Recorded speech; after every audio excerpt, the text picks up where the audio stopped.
Good morning, all. So, I'm just a humble East End kid, little street urchin at the East End of London. Not much schooling, uh, but I got a thirst for history. I just absolutely love history, and so I can't get enough of it. So, today I want to share a story with you that's absolutely amazing, and it's about the East End. So, there was a young boy lived in Wapping, and his name was John Newton. And John Newton, back in the 1600s, John Newton, his mum died, and his dad put him in an orphanage because he met a woman out in Essex, which was probably 5 or 6 days horse ride away. And so he went to live with her, and John got put into an orphanage. And he learnt to read and write, learnt a couple of languages, really educated himself. But he had a passion, and his passion was to go on the ships. And at the time, slavery was really big. So he made his way to Harwich, and he ended up becoming a boy sailor. And he worked on the ships for for a few years, and he saved up enough money, and he bought his own ship. He was old enough, and he started going back to the Caribbean, bringing slaves there and back, and he became quite wealthy.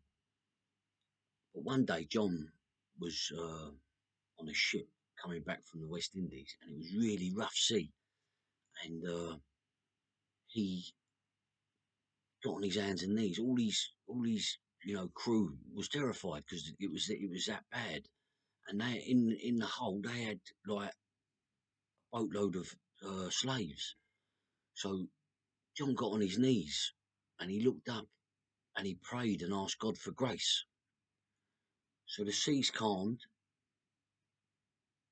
and they made their way back home to England and they got home safe. But this changed John's life.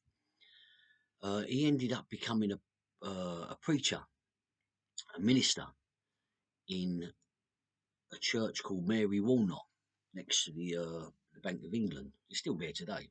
I took a woman there uh, who played the saxophone, and I'll tell you that story in a minute.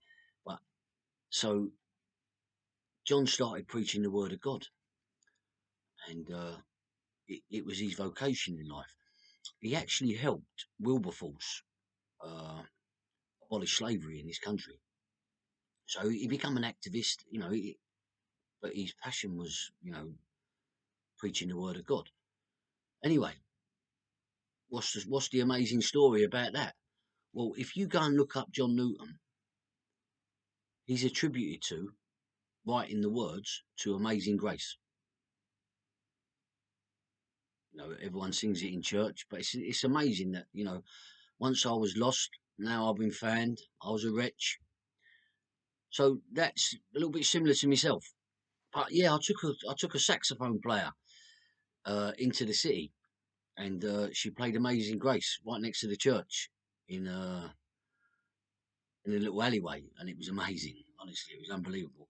But yeah, so that's a little bit of history about the East End. So please like and subscribe. I hope you enjoyed that little story, that little bit of history about the East End.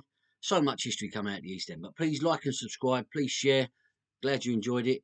Speak to you soon. Love to one and all.